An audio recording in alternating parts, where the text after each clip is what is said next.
मिर्जापुर नाम का एक छोटा सा गांव था। उसमें दो भाई रहते थे, जिनमें से एक का नाम था बिरजू और दूसरे का नाम था कोमल। बिरजू बहुत ही ज़्यादा अमीर था और कोमल बहुत ही ज़्यादा गरीब।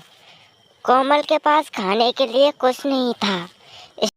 कोमल अपने घर पर बैठा हुआ होता है। तभी वो सोचता है कि अपने बड़े भाई से क्यों ना मदद मांग ली जाए। वो मेरे बड़े भैया हैं, मुझे मना थोड़ी ना करेंगे।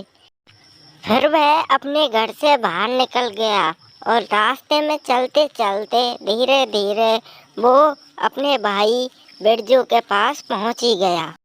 कोमल पूरा भरोसा करके अपने भाई के पास मदद मांगने के लिए गया, परंतु उसके भाई ने उसकी कोई मदद नहीं की।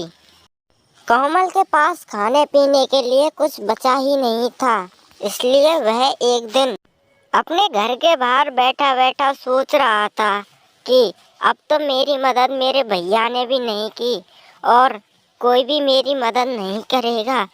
तब वह सोचने लगा कि जंगल में लकड़ियाँ काट कर वह अपने घर का खर्च चला सकता है।